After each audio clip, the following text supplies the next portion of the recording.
Honorable Lauren C. Moore is presiding. There will be no talking. Court is now in session. You may be seated. Good morning.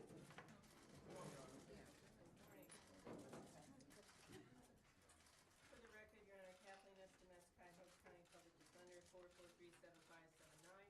I've read the felony prisoners, their constitutional rights, and also these misdemeanor prisoners, gone over the court procedure, and have detailed their individual cases with each one. Thank you very much. We need a plea. Mr. Castro would like to plead no contest to this open container charge. I'd like to point out for the record that this is the only charge that this gentleman has. He's been in jail for 4 days. I would request credit for the 4 days that he has served. Okay, this is his only charge. It'll be 100 in cost and credit for 4 days. Thank you. Granted. And I'd like to also point out for the record that these are the only charges that this man has, 2 minor misdemeanors from 12 years ago. He has nothing else. So noted. Thank you.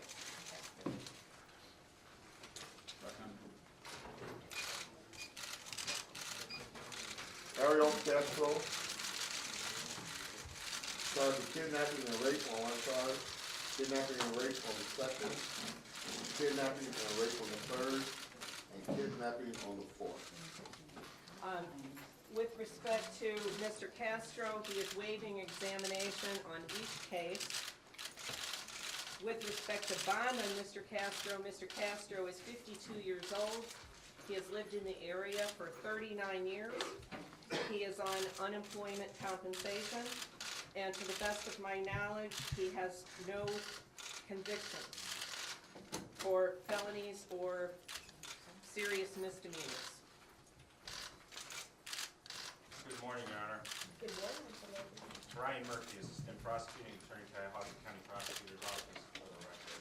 Despite what the defense has asserted to you, the charges against Mr. Castro are based on premeditated, deliberate, and depraved decisions to snatch 3 young ladies from Cleveland's West Side streets to be used in whatever self-gratifying, self-serving way he saw fit.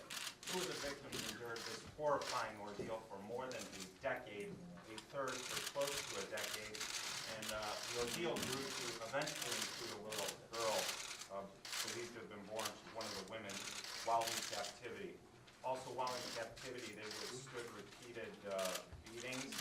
They were bound and restrained and sexually assaulted, basically never free to leave this residence.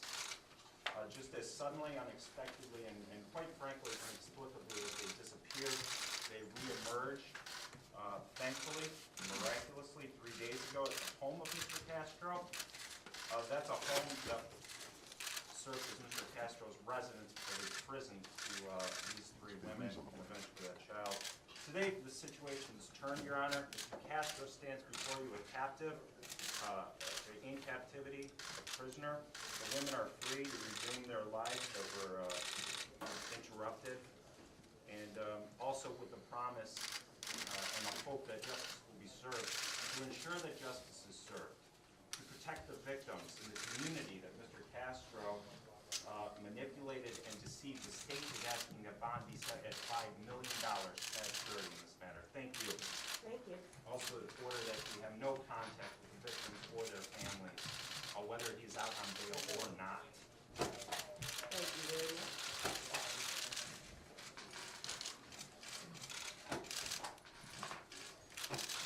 That's 4 cases.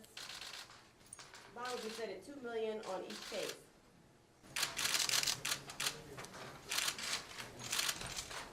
$2 million cash surety on each case. Thank you very much. You're welcome, Your Honor.